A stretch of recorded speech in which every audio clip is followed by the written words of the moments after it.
దేవా నిన్ను స్తుతించి ఆరాధింతును యేసయ్యా నిన్నే ప్రాణోదింతును దేవా నిన్ను స్తుతించి ఆరాధింతును యేసయ్యా నిన్నే ప్రాణోదింతును.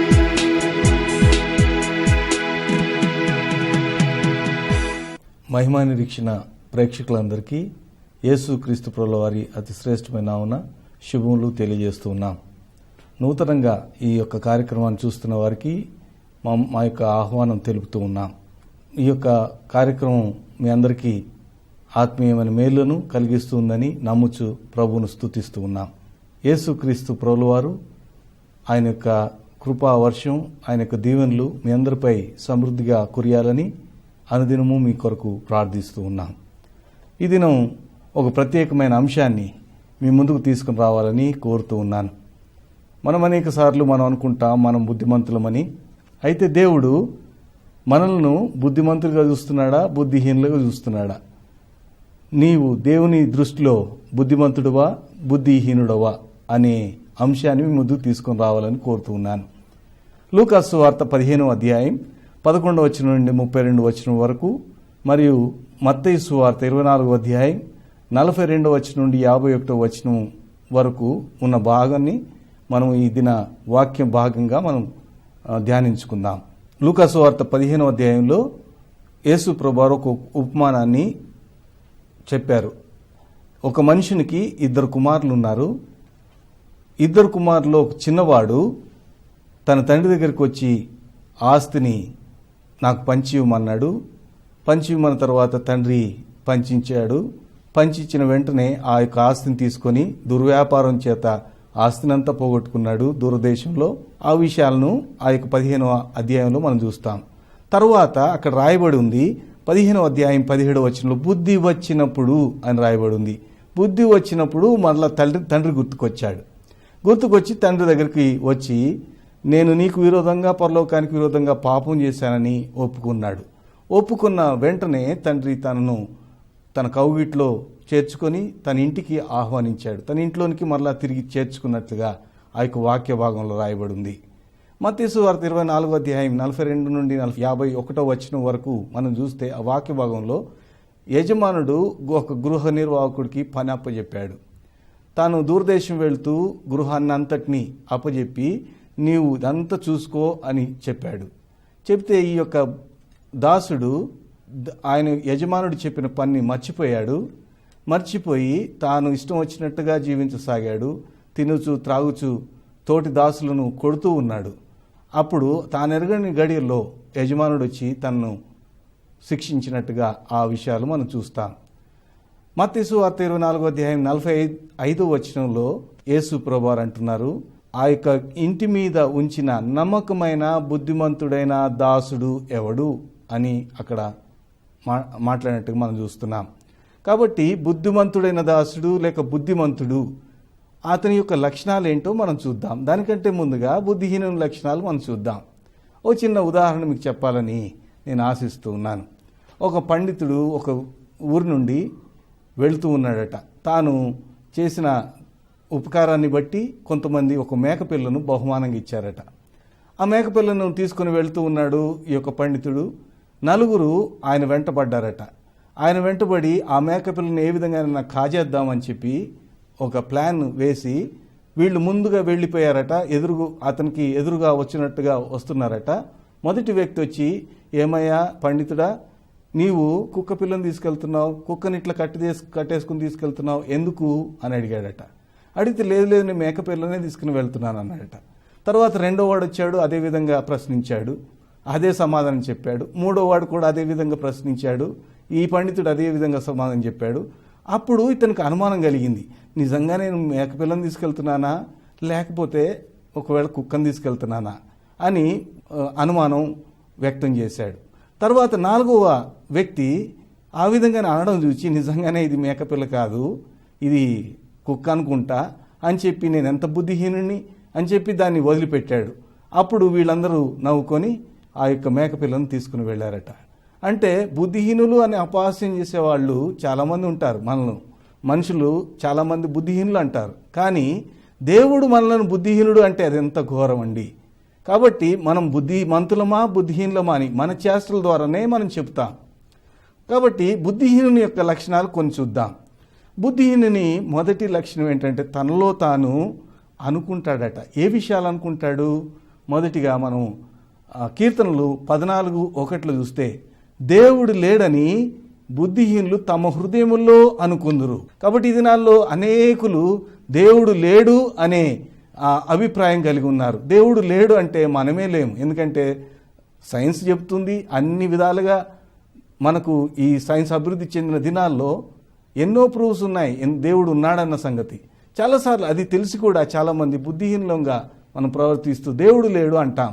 ఈ ఆకాశము, దానిలో సర్వ సృష్టి ఏ విధంగా ఏర్పడింది అనేది మనం చూసినప్పుడు దేవుడు ఉన్నాడన్న సంగతి మనకు తెలుస్తుంది. అంతేకాదు మన శరీరాన్ని కనుక మనం చూసుకుంటే మనకు కూడా తెలుస్తుంది దేవుడు ఉన్నాడని. అందుకని 139వ కీర్తనలో దావీదు భక్తుడు అంటాడు, నన్ను కలుగు చేసిన విధం చూడగా భయమును ఆశ్చర్యం కలుగుచున్నవి, అందును బట్టి నీకు కృతజ్ఞతాస్తుతులు చెల్లించుచున్నాను అంటాడు.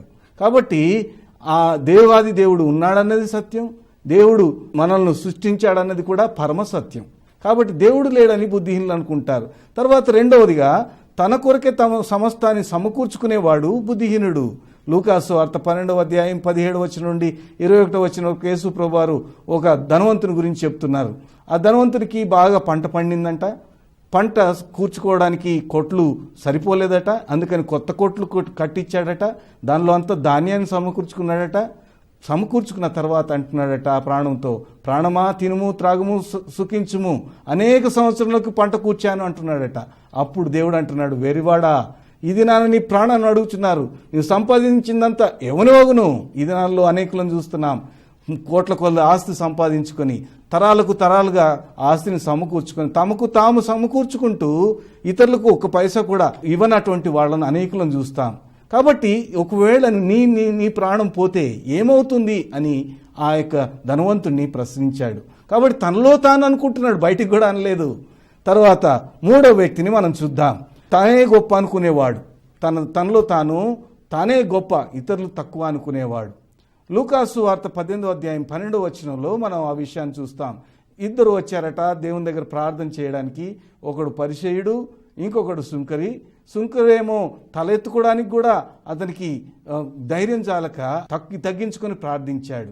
అయితే పరిసయ్యుడు అంటున్నాడు, తన గొప్పలు తాను చెప్పుకున్నాడు. కాబట్టి ఎవరు నీతిమంతుడిగా తీర్చబడ్డాడంటే సుంకరే తీర్చబడ్డాడు. కాబట్టి చాలాసార్లు ఈ విధంగా తనలో తాను అనుకునే స్వభావం అనేకులకు ఉంటుంది.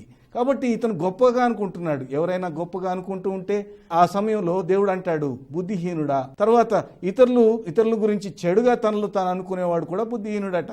లూకాసు వార్త 7:39 కుష్ఠరోగి అయిన సీమోను యేసు ప్రభువారిని తన ఇంటికి విందు కొరకు ఆహ్వానించి తనను గౌరవించవలసిన రీతిగా యేసు క్రీస్తు ప్రభువారిని గౌరవించలేదు. అక్కడ జరిగింది మనం చూస్తాం. ఆ యొక్క పాపాత్మురాలైన స్త్రీ ఆమె వచ్చి యేసు ప్రభు పాదముల చెంత తాను పాపిని ఒప్పుకుంటూ ఉంది. అప్పుడు అంటున్నాడు, ఈయన ప్రవక్త అయితే ఈమె నిజముగా పాపాత్మురాలని తెలుస్తుంది, ఈయన ప్రవక్త కాకపోవచ్చు అన్నట్టుగా తనలో తాను అనుకోనేను అని రాయబడి ఉంది. కాబట్టి తనలో తాను అనుకుంటున్నాడు. తర్వాత ఇంకొక వ్యక్తిని మనం చూస్తాం. మత్తయి సువార్త 24:48 నా యజమానుడు ఆలస్యం చేస్తున్నాడని అనుకొని తనలో తాను అనుకుంటున్నాడు. కాబట్టి మనలో మనం నెగిటివ్ థింకింగ్ కలిగి, ఆలోచనలు కలిగి ఇతరుల పట్ల మన పట్ల వేరే విధంగా ఆలోచించుకుంటూ ఉంటే దేవుడు అంటున్నాడు, వెర్రివాడా అంటాడు మనల్ని. బుద్ధిహీనుని యొక్క లక్షణాలు ఇవి. తర్వాత ఇంకొక లక్షణం చూస్తే దేవుని మాటను విని దాని ప్రకారం చేయకపోవడం కూడా బుద్ధిహీనతనే. మత్తయి సువార్త 7:26 ఆ మాట చూస్తాం. కాబట్టి దేవుని మాట విని దాని ప్రకారం చేయకపోవడం. దేవుని మాటలైతే వింటాం, మంచిగా పోతాం, మందిరానికి పోతాం, చర్చికి పోతాం, మరి అక్కడ వాక్యం వినపడుతుంది, వింటాం, మర్చిపోతాం, దాని ప్రకారం చేయడానికి ఇష్టపడం. కాబట్టి దేవుడు అంటున్నాడు బుద్ధిహీనుడా అంటాడు. తర్వాత ఇంకొక విషయాన్ని మనం చూద్దాం. మన నోరే మనం చెప్తుంది బుద్ధిహీనులమని. కాబట్టి సామెతల గ్రంథం 18:7 మనం చూస్తాం, నాశనకరమైన నోరు కలిగిన వాడు. సామెతల గ్రంథం 10:18 కొండెములను ప్రచురం చేసేవాడు బుద్ధిహీనుడు అని రాయబడింది. తర్వాత ఈ యొక్క సామెతల గ్రంథం 18:2 కూడా తన అభిప్రాయములను వెల్లడిపరచుట్లో సంతోషించేవాడు కూడా బుద్ధిహీనుడు అని రాయబడి ఉంది. కాబట్టి దేవుని వాక్యం ఏం చెప్తుందో దాన్ని గైకొనడం కాదు, కానీ తన అభిప్రాయాలు వెల్లడిపుచ్చట్లో చాలామంది ఉంటూ ఉన్నారు. కాబట్టి దేవుని యొక్క దృష్టిలో వీళ్ళు కూడా బుద్ధిహీనులే. తర్వాత ఇంకొక విషయాన్ని మనం చూద్దాం. లంచము పుచ్చుకునేవాడు బుద్ధిహీనుడు అని రాయబడింది ప్రసంగి గ్రంథం 7వ అధ్యాయం 7వ వచనంలో మనం చూస్తాం. తర్వాత సామెతల గ్రంథం 15వ అధ్యాయం 27వ వచనంలో మనం చూస్తాం. లంచము పుచ్చుకొనుట ద్వారా బుద్ధి చెడిపోతుంది. కాబట్టి ప్రియ సహోదరి, ప్రియ సహోదరుడా, నీవు లంచములు పుచ్చుకుంటూ నీ బుద్ధిని నాశనం చేసుకుంటున్నావా? బుద్ధి కలిగిన వాడుగా ఉంటున్నావా? బుద్ధి కలిగిన వాడుగా ఉంటే దేవుడు నిన్ను ప్రేమిస్తూ ఉన్నాడు. తర్వాత మనం చూస్తే ప్రసంగి గ్రంథం 10వ అధ్యాయం 13వ వచనంలో చూస్తే మొదట మాట మొదలు పెట్టడంతోనే బుద్ధిహీనత మొదలవుతుందట. మాటల అంతం వచ్చి అది వెరితనంగా పోతుందట. ఆ విధంగా ఉండేవాళ్ళు కూడా మనం చాలామందిని చూడగలం. తర్వాత సామెతలు 28:26లో మనం చూస్తే తన మనసును నమ్ముకునేవాడు బుద్ధిహీనుడు, అస్థిరమైన మనసు కలిగిన వాడు ఉన్నారు అని దేవుని వాక్యం సెలవిస్తుంది సామెతలు 15:7లో. కాబట్టి అస్థిరమైన మనసు కలిగిన వారంగా ఉంటే మనం బుద్ధిహీనులం అవుతాం దేవుని దృష్టికి. తర్వాత లూకాసు వార్త 12వ అధ్యాయం 47వ వచనంలో యజమాని యొక్క చిత్తమెరిగి ఉండి సిద్ధపడిన వాడు కూడా బుద్ధిహీనుడే. కాబట్టి బుద్ధిహీనుల జాబితా ఇంత పెద్దగా ఉందండి. కాబట్టి నీవు నేను ఇటువంటి లక్షణాలు కలిగి ఉన్నామా?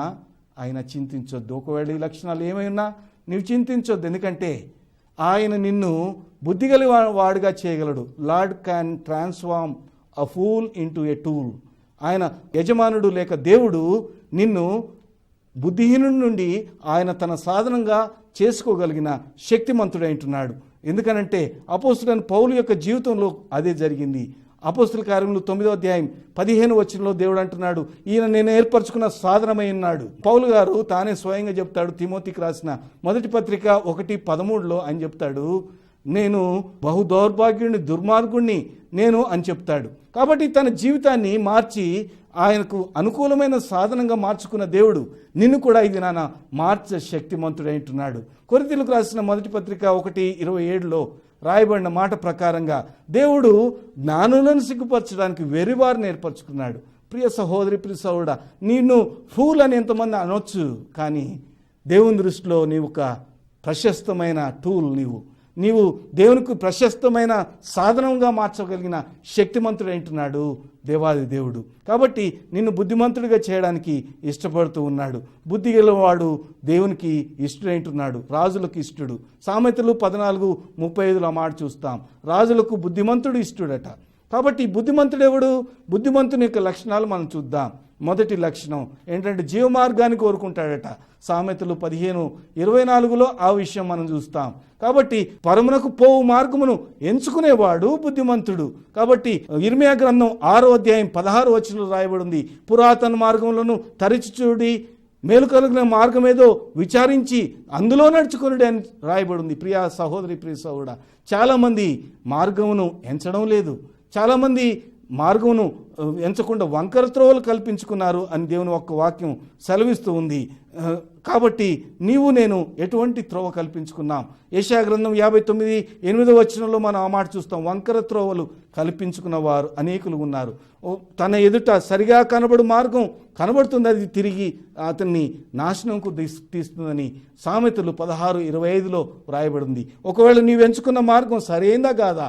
యేసు క్రీస్తు ప్రభువు సెలవిచ్చారు, నేనే మార్గమును సత్యమును జీవనై ఉన్నాను, నా ద్వారానే తప్ప ఎవడును స్వర్గమునకు లేక పరలోకమునకు చేరడు, మోక్షానికి చేరడు అని ఆయన సెలవిచ్చారు. కాబట్టి ఆ మార్గంలో నడుచుకుంటే ఆ మార్గంలో శాంతి ఉంది, ఆ మార్గంలో సమాధానం ఉంది, ఆ మార్గంలో జీవం ఉంది. ఆ మార్గంలో నీవు నడుచుకుంటే బుద్ధిమంతుడిగా పిలువబడతావు. కాబట్టి ఆ మార్గంలో నీకు అక్కడ భద్రత ఉంది. నీకు భద్రత కావాలా? నీకు శాంతి కావాలా? యేసు ప్రభు మార్గంలో నిన్ను నడమని దేవుని పక్షంగా మనవి చేస్తూ ఉన్నాను. తర్వాత రెండవదిగా మనం చూస్తే బుద్ధిమంతుని యొక్క రెండవ లక్షణం గద్దింపుకు లోబడేవాడు. సామెతలు 15:5లో మనం చూస్తాం. తర్వాత మూడవదిగా ఆయన మాట విని దాని ప్రకారం చేసేవాడు. మత్తయి సువార్త 7:24లో ఆ మాట చూస్తాం.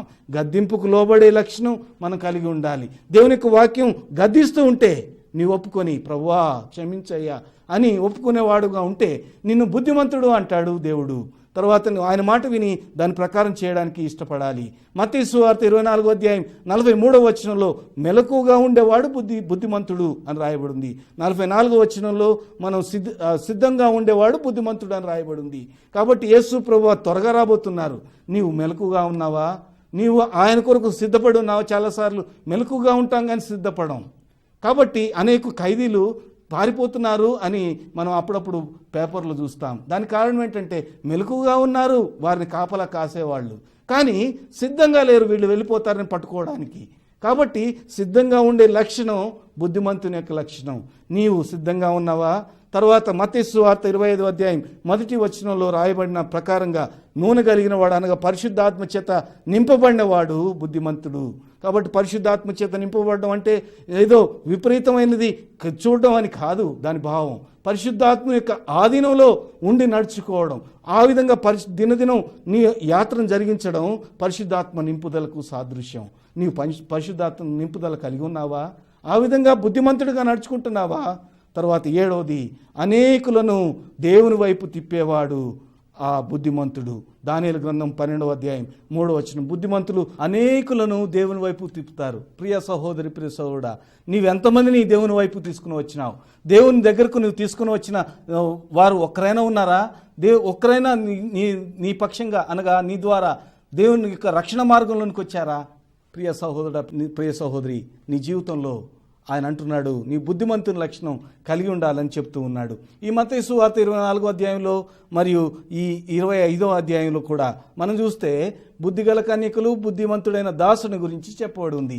ఈ లక్షణాలన్నీ చూచాం. ఒకవేళ ఈ లక్షణాల్లో బుద్ధిహీనుల లక్షణమే నా జీవితంలో ఒకవేళ ఉంటే, మన జీవితంలో ఉంటే, ప్రభువారి దగ్గరకు వచ్చి, ప్రభువా నేను బుద్ధిహీనున్నయ్యా, దేవుడు లేడని నేను బుద్ధిహీనుడిగా అనుకున్నాను, నా కొరకే నేను సమస్తం సమకూర్చుకున్నాను, నేను గొప్పవాడిని అందరికంటే అనుకుంటున్నానయ్యా, నేను ఒక బుద్ధిహీనుణ్ణి అని దేవుని దగ్గరికి వచ్చి అడిగితే దేవుడు నిన్ను క్షమిస్తాడు. ఇతరుల గురించి నేను చెడుగా అనుకున్నానయ్యా, క్షమించు అని నువ్వు మొరపెట్టినట్లయితే ఆయన నీ యొక్క జీవితాన్ని మార్చగలిగిన దేవుడు.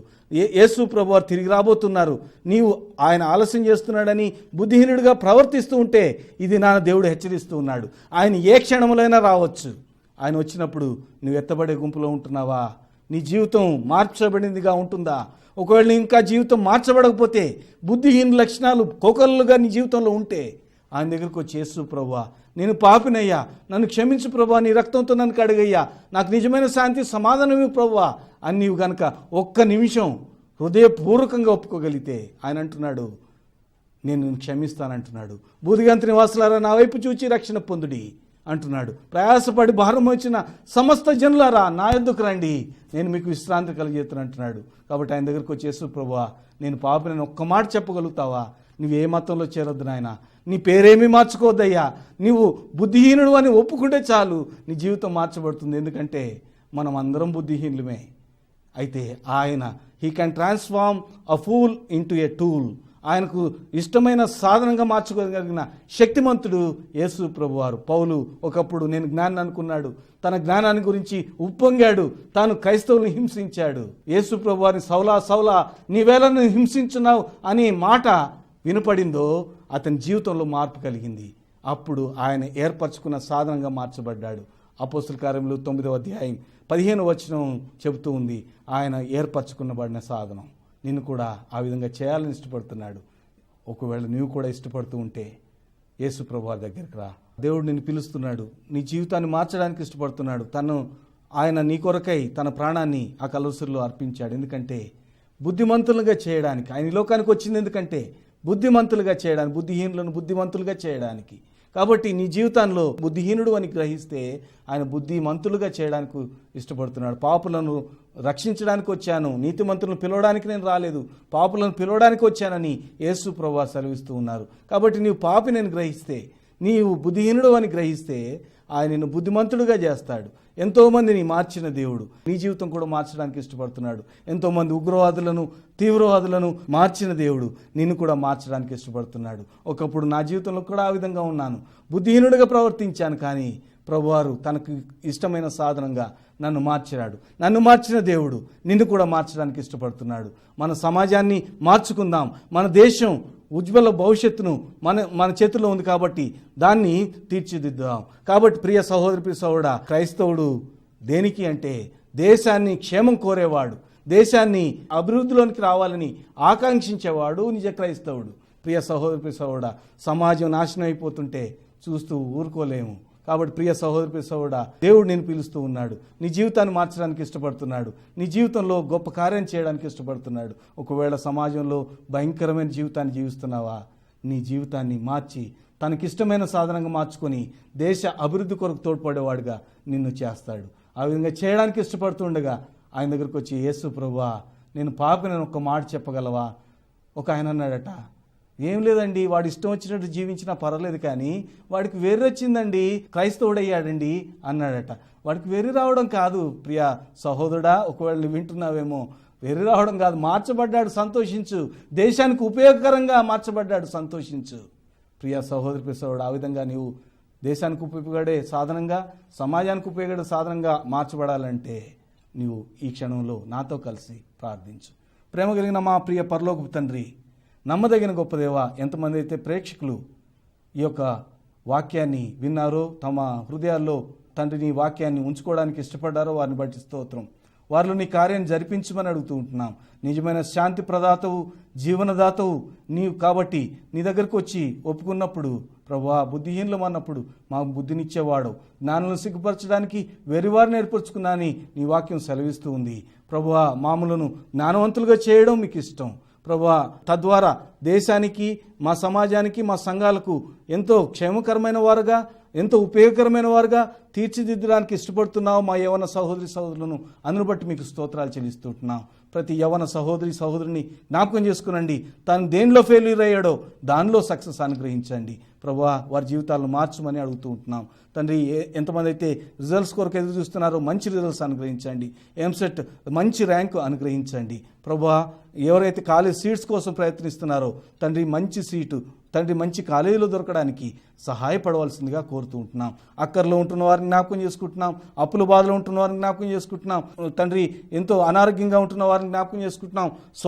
స్వస్థపరచమని అడుగుతూ ఉంటున్నాం. మీ కృపా హస్తాన్ని, నీ దయగలిగిన హస్తాన్ని, నీ కరుణ కలిగిన హస్తాన్ని చాపి స్వస్థపరచమని అడుగుతూ ప్రభువా, నిండార్లుగా నీ బిడ్డలను దీవించి ఆశీర్వదించమని, ప్రతి ఒక్క కుటుంబాలు దీవించబడడానికి కృప చూపించమని మీ చేతులకు అప్పచెప్పుకుంటూ ఇంతవరకు చేసిన సహాయాన్ని బట్టి స్తోత్రాలు చెల్లిస్తూ యేసుక్రీస్తు ప్రభువు వారి అతి శ్రేష్టమైన నామమున ప్రార్థించి స్తోత్రంతో సమర్పించి వేడుకుంటున్నాము తండ్రి, ఆమెన్.